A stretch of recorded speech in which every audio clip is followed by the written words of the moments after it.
Good morning, everybody, and Happy New Year to you. It's great to be back with you again. First time I've been with you this year, obviously, because we're only in the second Saturday morning of the year. But you know what it means. If you've been a follower of this program for a while, you know that every year at the beginning of the year, we start off by going through Ernest Holmes' Science of Mind textbook chapter by chapter. Last week, Reverend Dr. Robert Brzezinski had a kickoff of the year with you on just the overview of the year. And today we're actually delving into the first section of the textbook, the thing itself. And we'll be getting into that in just a few minutes.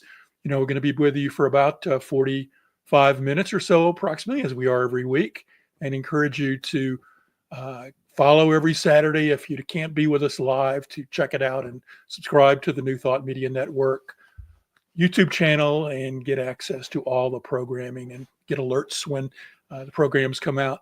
Anyway, I want to wish you all a Happy New Year. I hope you're having a wonderful time this year. Had wonderful holidays. I know that I did. It's great to be back with you again, as I said a moment ago. And today, we're going to delve into some interesting and fun stuff. But as I always mention whenever I'm with you, I see this as a conversation. That's part of the name of the program. And I really encourage you to whatever means you're watching the show, to drop a comment on the comment field so I can pop up and I can see it.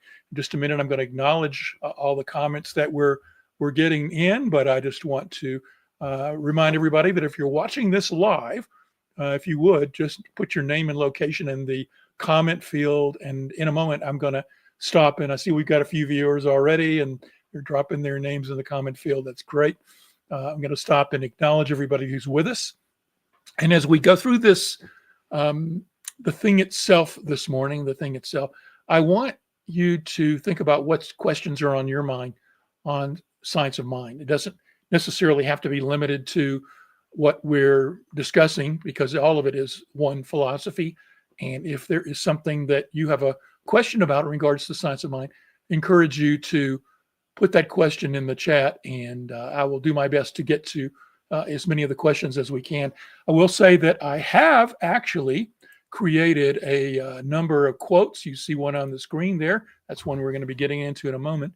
A number of quotes that we can riff on. What I'll basically do is bring the quote up from this particular chapter, the thing itself, and give you some thoughts on it.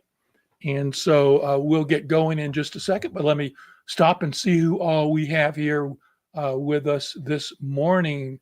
Let's see. We got Wayne from Calgary. Wayne, always great to have you with us. And Roy from Fort Morgan. Roy, thank you for being here with us today.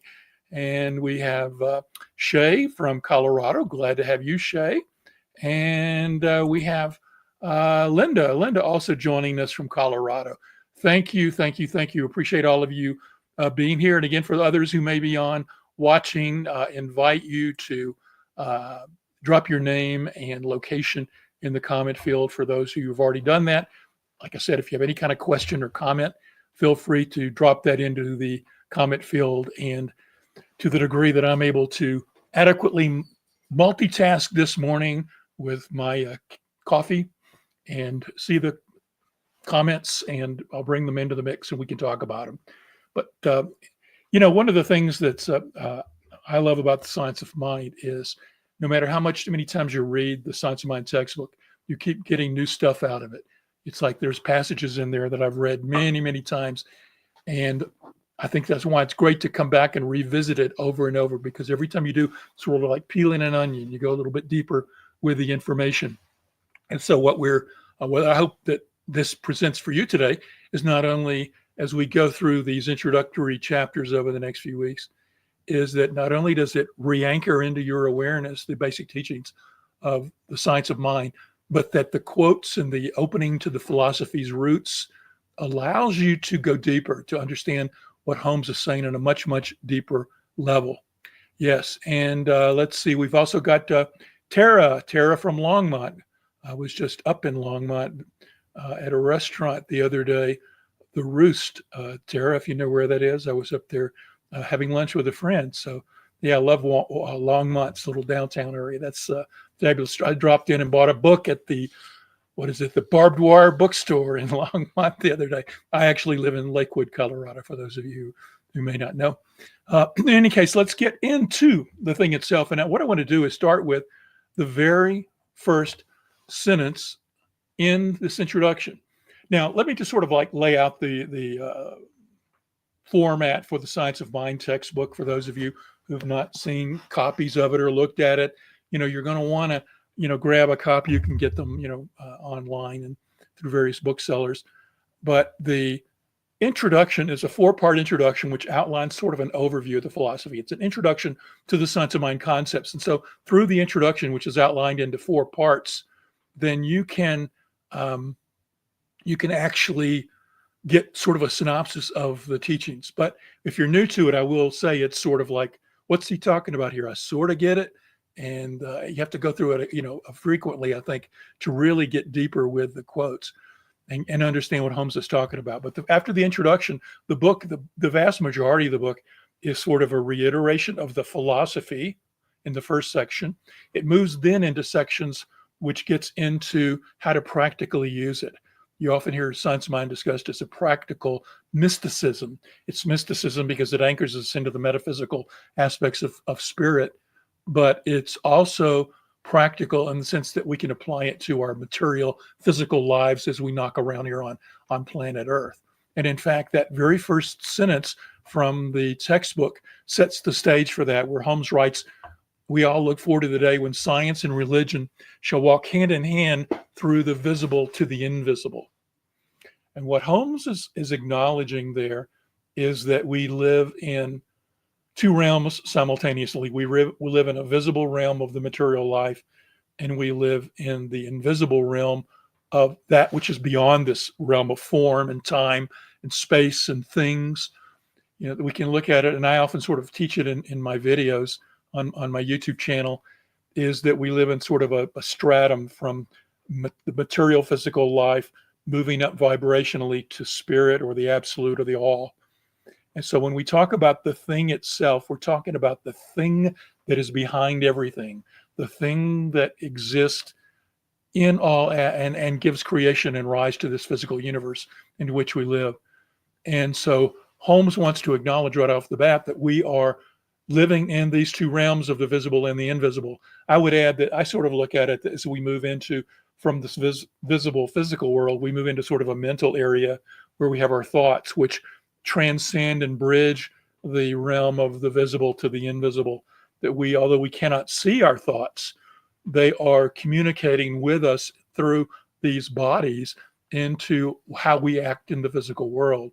But our thoughts also are a part of the invisible world, and they can turn upwards into a spiritual realm, into spiritual truths, and tap into things through our intuition and learnings. And so we are always have this aspect of experiences in the physical realm, the mental realm, and the spiritual realm. So you can sort of see it as sort of a stratum between the 3 realms, but they're all interlocked and they're all one. And so Holmes acknowledges is that we live in this mystery. And I don't know how many of you relate to this, but I know when I was a kid, I would lay on the grass at my house and look up at the clouds and wonder, where is God? Why am I here? Why do I have these thoughts? Where is consciousness? I didn't call it consciousness. Well, where's this stuff in my head that I've recognized as being in my head coming from? I was always just very curious about, why am I even here? Why do things exist? And so there was this, I felt like I was birthed into this vast mystery. And then so much of my life was defined by the stuff and things around me. And I wanted to understand them better, but I knew there were things beyond that because people talked about God and Jesus, and I went to, a typical Christian faith church when I was growing up. And it didn't really resonate with me, but I understood why people wanted to find, some sort of meaning in the life beyond the physical. And so when we are all seekers on trying to look into this mystery and understand it. And so I hope you relate to that, because I think if you're here, you probably feel that sense of mystery of life and you want to understand it better. And maybe in some degree, Science of Mind has answered some of the deeper metaphysical questions for you. And so Holmes starts the book by saying, we want to look forward to the day when science, and what is science? Science is typically the means by which if we lock into and look at the material physical realm, that's the way we look for meaning and understanding and try to explain physical life through physical science. But Holmes also is acknowledging that there is religion, and religion is the way we seek understanding of the spiritual and metaphysical realms. And so we have these two realms of science and spirituality, which are both tools for seeking meaning to the mystery of life, and the mystery expands from the physical to the non-physical. We might also look at it that eventually science of mind gave birth to a philosophy called religious science. And the early churches that were founded around the philosophy were called churches of religious science. And what Holmes was trying to get at by even that was saying that science, material science, looks at the physical world, but religious or spiritual science looks at the spiritual realm. So we begin by looking at the mystery of life and wanting to understand it. Wanting to understand it. Yes. Yes, all of this is demonstrated through our science of mind symbol. That's right, Tara. In fact, if you look at the symbol, broken, everything with the big circle is the all, is everything. And I might add that the thing itself, the all, it fills up the circle, but also transcends the circle. That we might look at it that the circle is the expression of God in the universe, but God transcends that circle and into beyond it. And so in the non-physical realm, but the circle itself, if you look at it from the very bottom, we call it body or form. Then we move up to soul or law, and then we move to the very top where we call it spirit or consciousness. And that's a breakdown of this material realm as well. And you can look at that spiritual symbol as sort of a stratum of this physical to the non-physical as well. Yes. Thank you very much. Yes. And in it, everything, dwelling Christ is everywhere. It's in everything. That's getting really into the deeper area, Wayne. But, Christ is that essence of the divine God, the thing itself, expressing through us, and the very nature that when our consciousness opens to understanding that, we're tapping into that Christ consciousness that is embedded within us. Okay. So let's move on to the next quote. This then is the teaching, love and law. As the love of God is perfect, so the law of God also is perfect. We must understand both. That's we understand, and so you hear that and you go, what is love? Okay, I know what love is. I've fallen in love. I love things. I know what the feeling of love is, but what does he mean by love there? Notice that love is capitalized. And then he says law. Well, law, I know what laws are. There's legal laws that we are have to abide by in our legal systems in our country. We pass laws and we have to follow the laws. But is that what he's talking about, or is he talking about laws like the law of gravity and the law of thermodynamics and things that we have laws in science that help explain how the workings of the universe works? So, what is he talking about?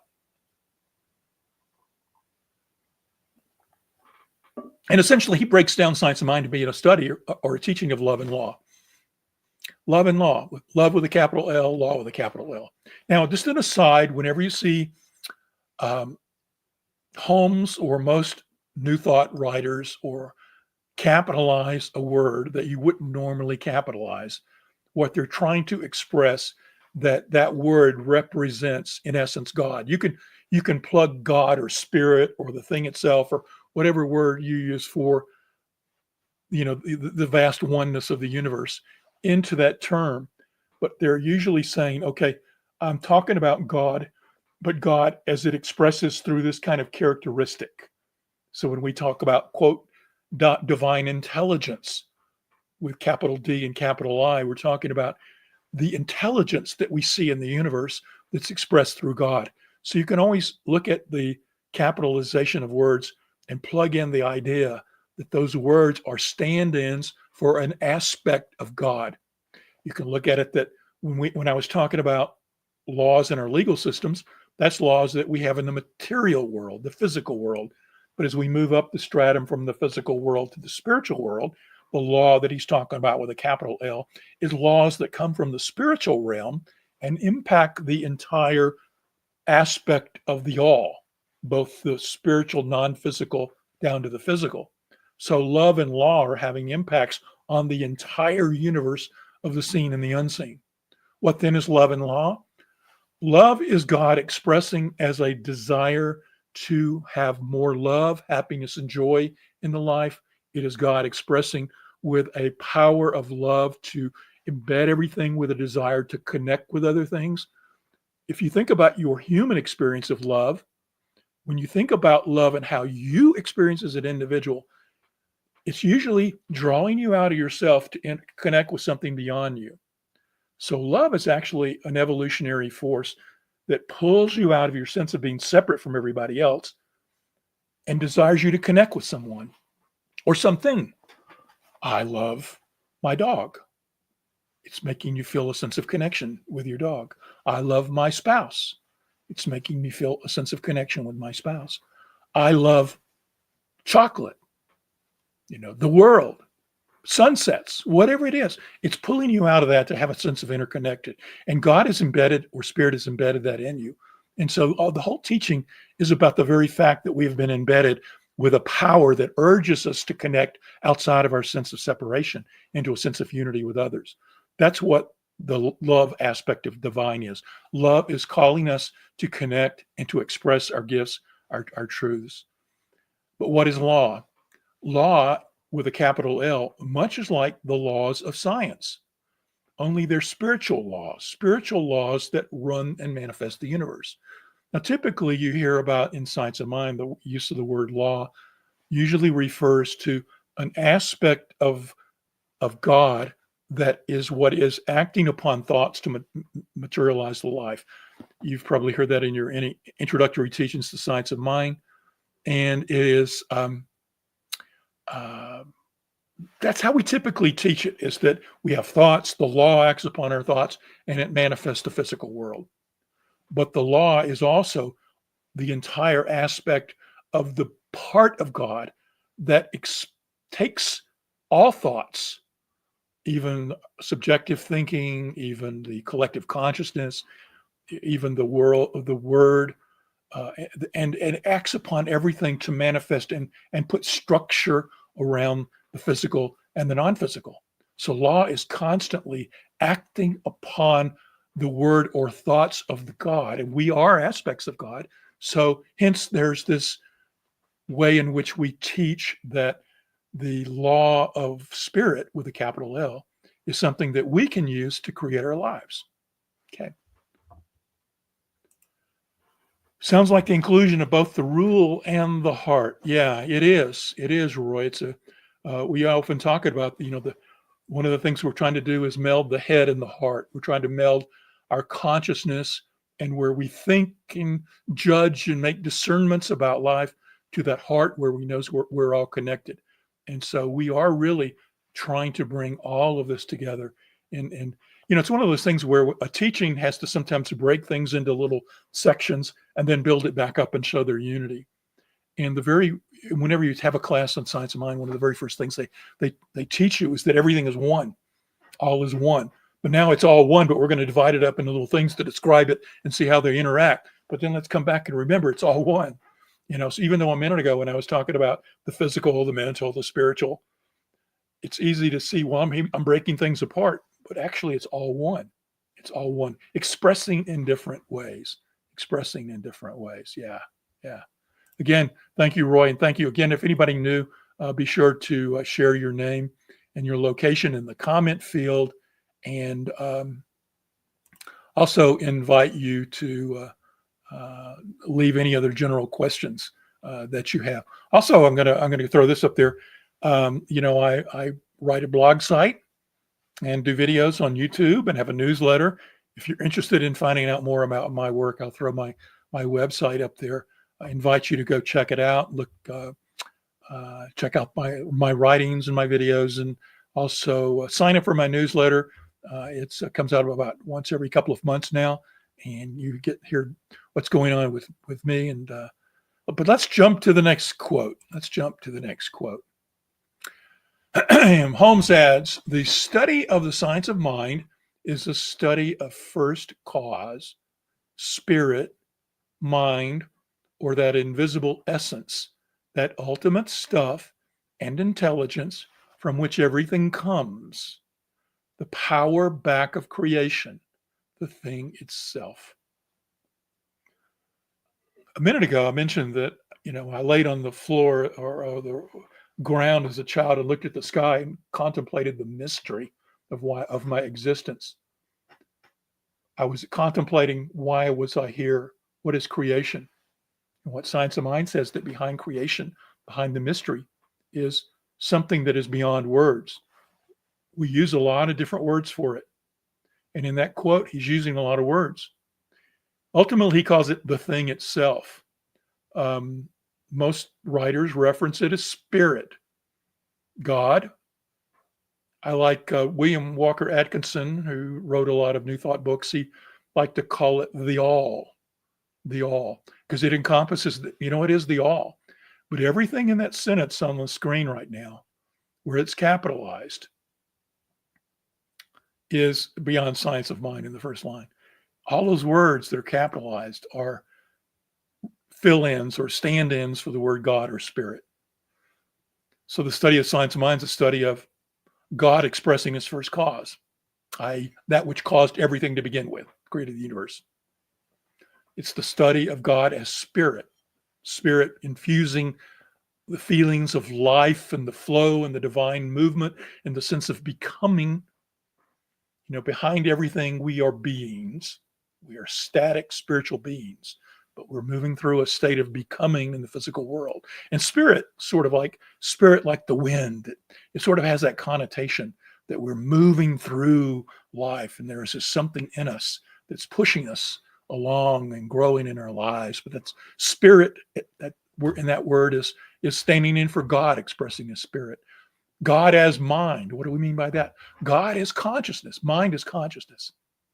We tend to think of mind as something in our heads. Modern physical science likes to say that, when we talk about, you hear a materialist science talk about mind, they say, well, mind is the brain, and really the brain is a physical tool used by mind, and they have correlations, but the brain does not give rise to the mind that we talk about in Science of Mind.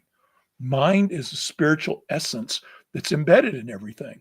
So when we talk about the science of mind, we're talking about the science of that consciousness, both that we're consciously aware of, objective consciousness, and the consciousness we're not aware of, subjective consciousness. All of that is mind. All of that is mind. So the science of mind is understanding the use of our conscious minds and our subjective or subconscious minds to create the life we want in this physical life, but to also push us along in our spiritual growth, to understanding and remembering our truth of oneness. And that's what we're really, really all about there. And also that he says essence. God, the word essence there is capitalized. So that word standing in for God as essence.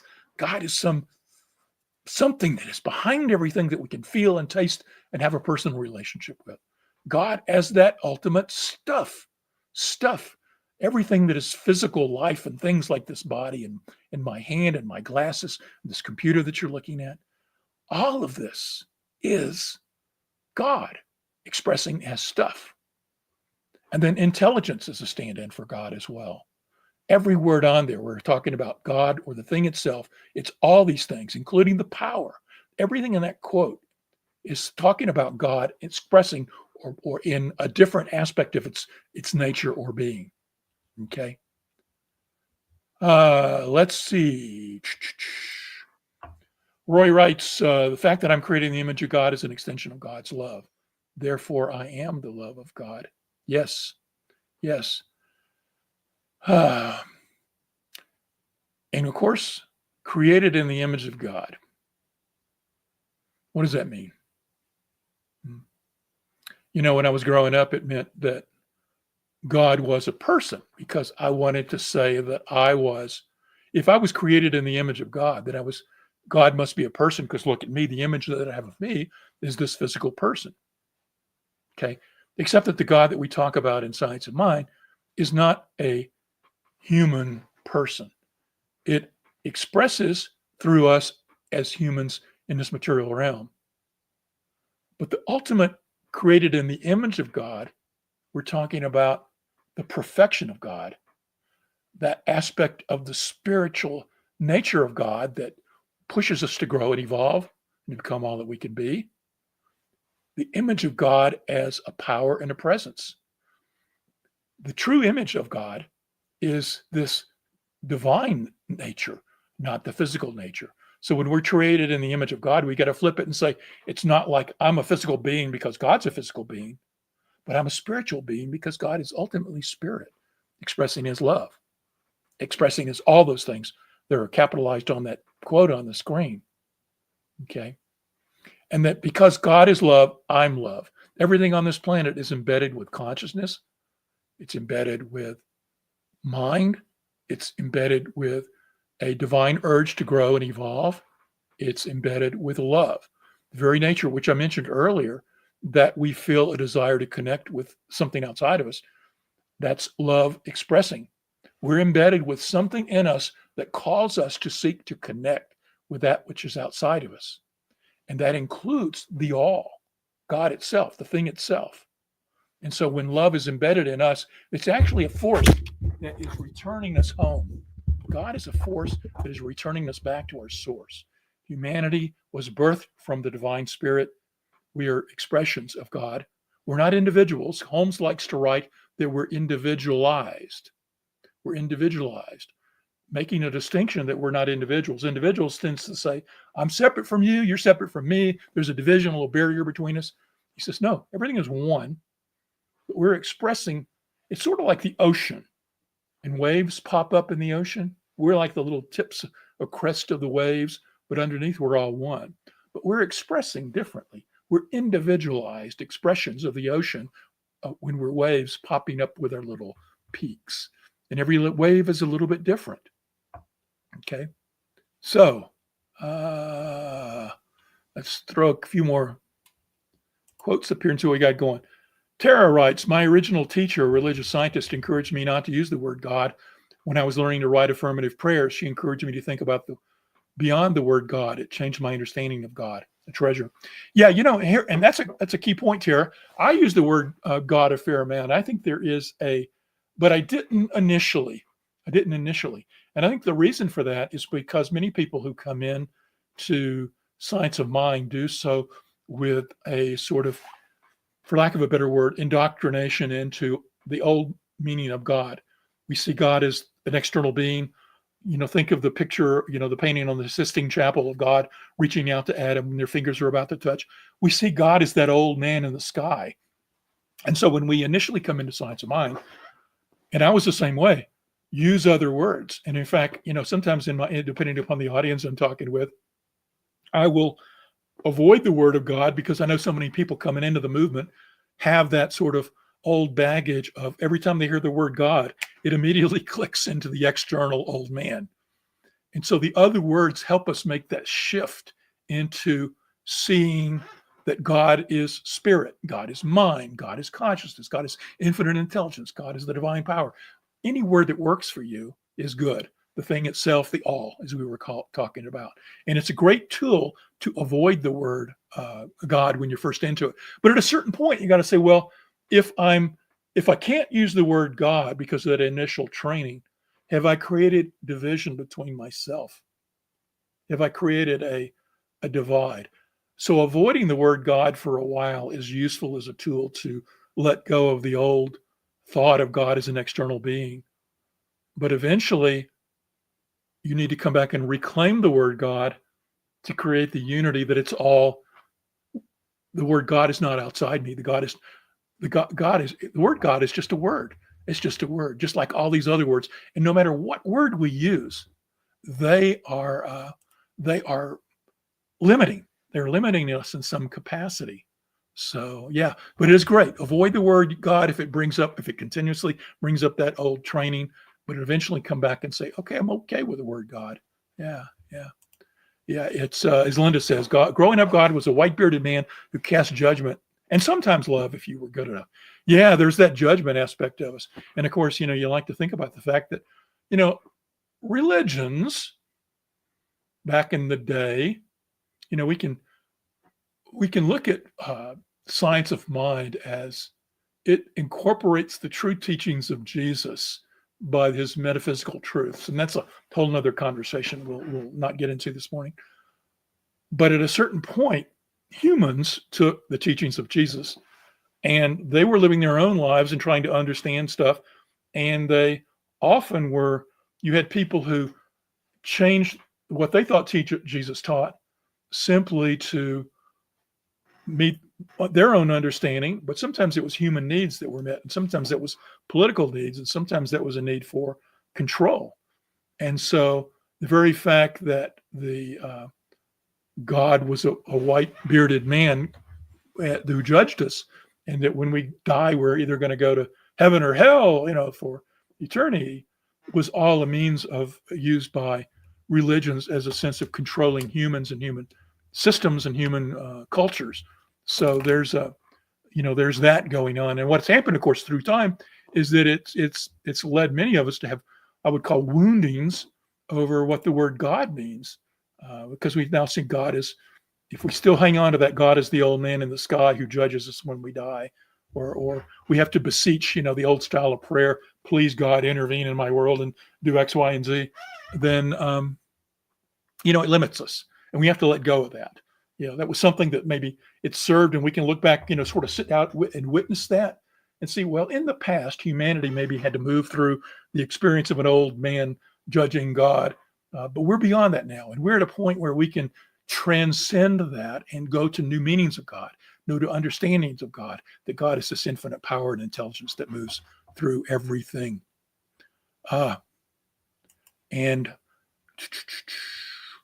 Let's see. Myrna. Hey, Myrna. Good to see you this morning. You love using the word God. I like hearing what you're saying. Thank you. Thanks, Myrna. I appreciate it. Yeah, it really is. It's something, and I'll admit my early days of spirituality, I would not, because another thing that came up for me is I walked around in life worried about what other people thought about me. And so if I thought, if I used the word God, then all my materialist scientist friends who had that idea that God was the old man in the sky, and that anybody who thought of that was crazy and stupid.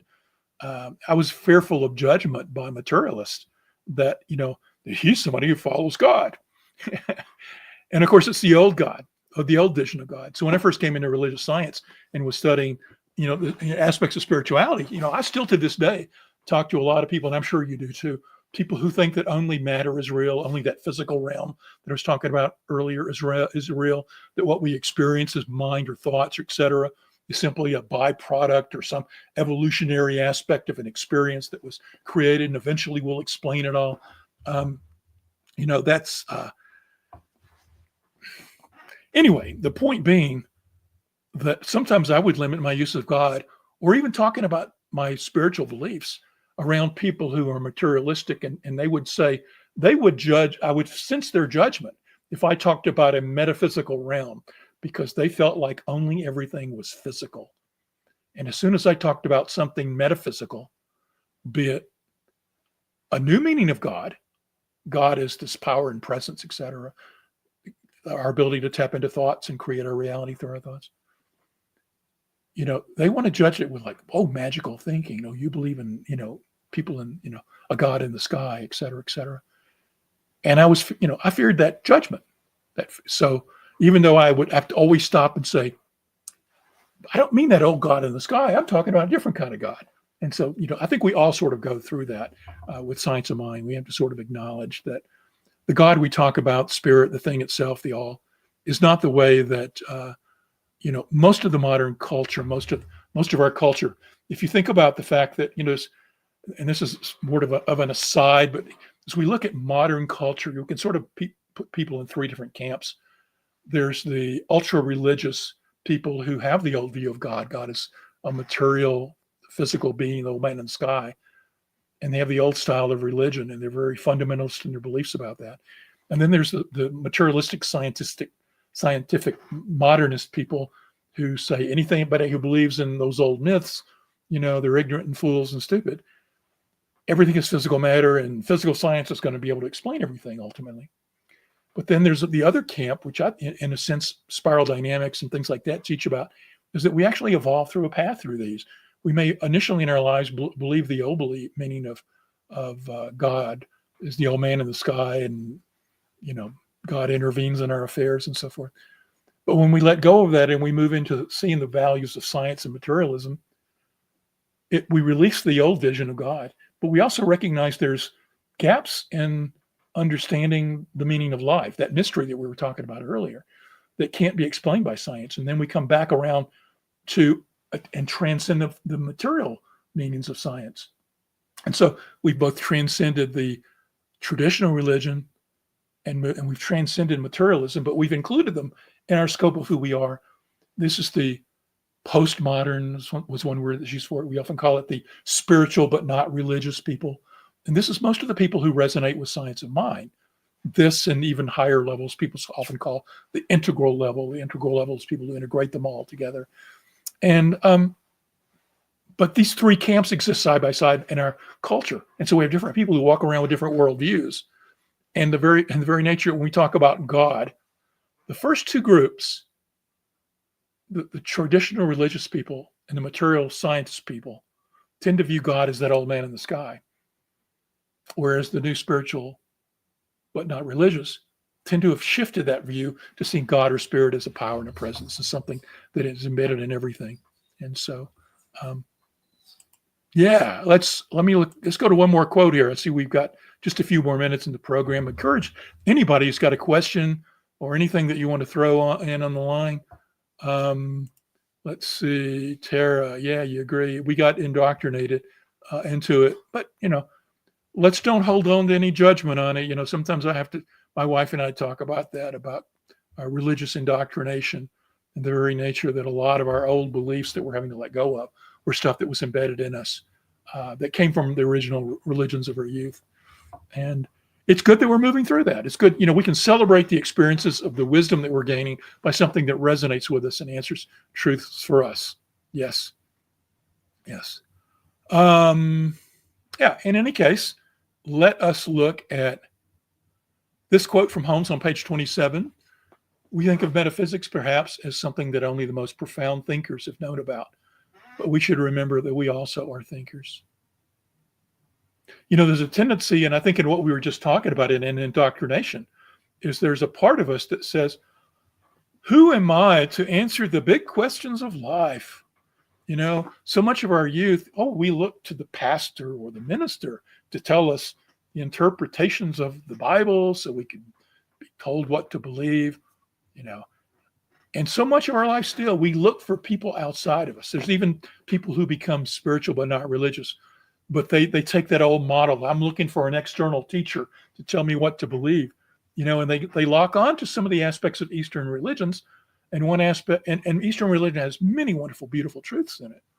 But one of the things that often is taught in some of these other paths, or there's a guru or a master that you have to find your guru or your master. And this is the person who's going to give you the truths. Now, I don't want to knock teachers. My take on this is this. We're all teachers and we're all learners. And we're all moving around trying to figure out life. And sometimes somebody's going to come into your life and they're going to be a right teacher for you. I hope that you're benefiting from what I'm hearing today. Maybe in some regards, this is considered a teaching for you. But at the same time, at a certain time, you're going to take what you've learned and you're going to turn around and be a teacher for somebody else. And so we're all teachers. And there's people who I have learned from who have learned from me. And people, and vice versa. I can see that we're all teachers and learners, and we're all trying to figure out the path of life. And to give our power over to somebody else as a guru or a teacher is letting go of the fact that we have the ability within us to seek and understand truth. We can think and logic stuff out, and we can intuit through intuition. We can understand, we can look out at life and try to gain wisdom for how life works and seeing that, and we can gain intuition or information from spirit of the greater truth. And we can meld these together and make up our own minds about what's true. And what Holmes is trying to tell us this is that we are all thinkers, and we can all know metaphysics. We can all find these profound truths for ourselves. Yes. And hopefully you feel that way for yourself. Let's look at another quote. This is the simple meaning of true metaphysical teaching, the study of life and the nature of the law, governed and directed by thought, always conscious that we live in a spiritual universe, that God is in, through, around, and for us. A lot in that sentence. Again, life and law. Earlier, it was love and law. But life and love, they're all one. There's a life energy flowing through us, which includes intelligence, a creative urge, a feeling of love, the desire to connect with something outside of ourselves, the desire to express our talents and abilities, the ability to grow and evolve. That's life. That is all life. Life is embodying all of this something, this essence that's moving through all of us, pushing us to understand that mystery, to have the fullest life in the physical realm, but to also understand, to gain meaning within us about how it all works. And then the nature of the laws, again, the fact that this universe operates according to spiritual laws, and to simply understand how they work. And that these laws are governed and directed by thought, which gets back to the key aspect of science of mind, which is the more that we can change our thinking and direct our thinking, the more we can change our material lives. There is a higher truth in spirit, a pattern. A pattern is how Holmes defines it, a pattern of perfection that exists in spirit. And we could bring it into manifestation in the physical realms of our life by the power of our conscious thoughts. The more we can direct our habits and our thoughts in that direction, the more that we are going to bring forth the physical life that we desire. Its truth is already available for us in spirit. That we live in a spiritual universe. We don't live in a material, physical universe. We live in a spiritual universe. Everything is God or spirit. Back to the initial things we were talking about today, is that God, spirit, the infinite, all, the thing itself, it is the hollow ball of wax. It's the non-material and it's the material. It's the laws that act upon things. It's all God. In essence, although we don't stress it that much in the teachings, but you can find plenty of quotes where Holmes talks about this. Let's call it God for a moment. God created the circle of our teaching circle symbol, and it created conscious, subconscious, and the physical form. It created the metaphysical and the physical, and it's all contained in some sort of, like, this is the universe, which is represented by that circle in our teaching symbol. But God did not, and God embedded itself and all its characteristics into all of that. So everything in the non-physical and the physical is God. So everything is God. But science of mind also says, but spirit or God or the thing itself is not absorbed by its creation. What does that mean? It means that even though it's in everything in that circle, it also sits outside the circle. It created the circle. It created the universe of the physical and the non-physical, but it transcends it. It transcends it. Key for you to remember. Let's jump with let's allow Mark to attempt to multitask for a moment.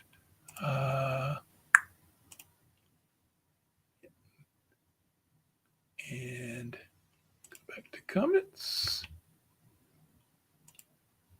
Tara is governed and directed by thought. Yes, governed and directed by thoughts.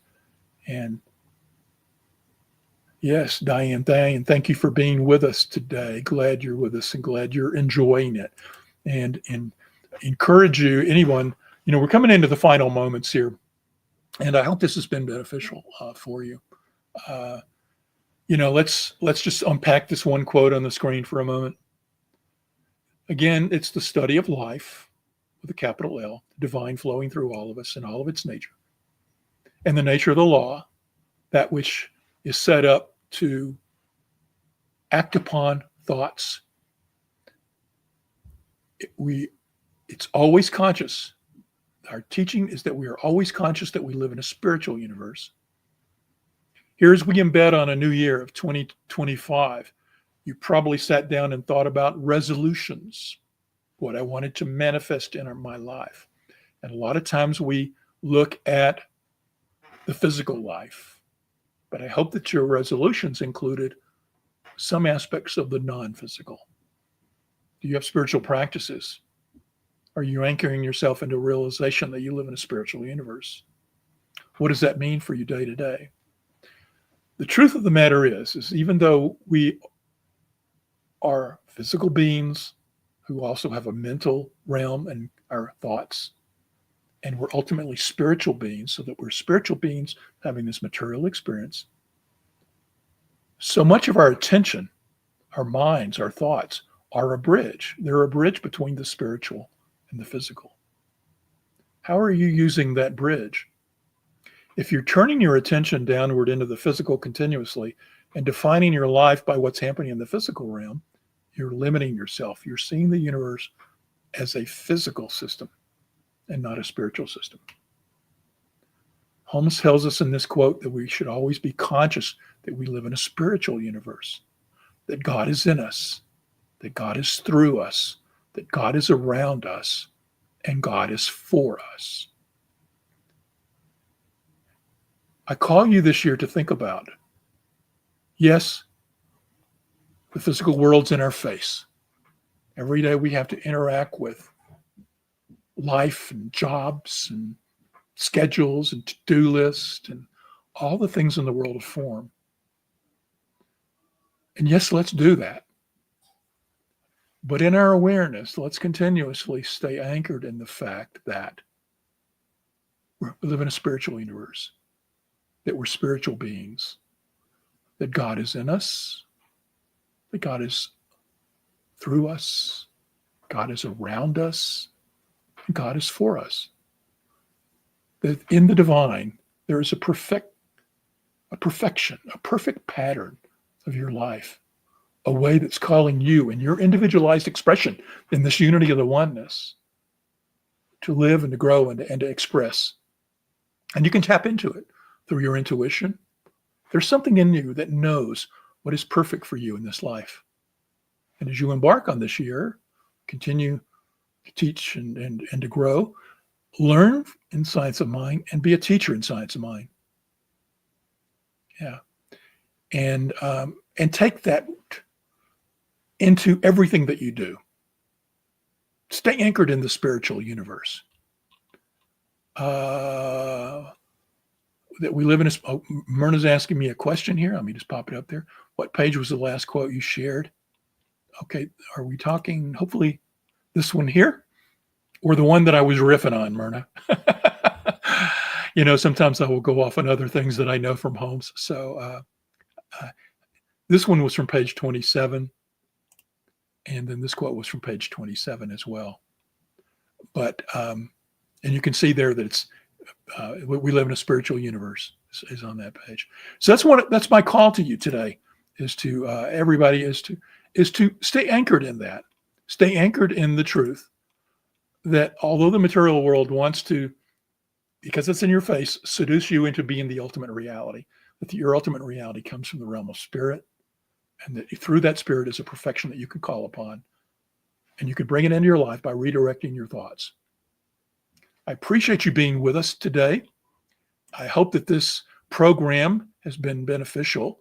If so, I encourage you also to check out my website, which is consciousbridge.com. For blogs and videos, be sure to sign up for my newsletter. If you like my teachings, you can find more stuff there. I'm usually posting a new video almost every week and a new blog every couple of weeks. So, and most of them are on these kinds of topics, sides of mind and new thought. I also want to remind you that if you enjoy the programming here on the New Thought Media Network, that it only survives through the donations of people like you. If you're enjoying the work that's done through this program and other programs on the New Thought Media Network, be sure to go to ntmedia.org and click on the donate button and support this network and all the work that it's done. Everybody on this network, with the exception of a handful of people, they are volunteers. Myself as a volunteer who comes on to do this because I enjoy doing it as part of my expression of life as well. And so be sure to support it. Okay? Well, thank you so much for being with us today. You have a blessed and wonderful day, and I'll see you the next time. And be sure to be here next week when another speaker is with you going into the next chapter in the Science of Mind textbook. Blessings.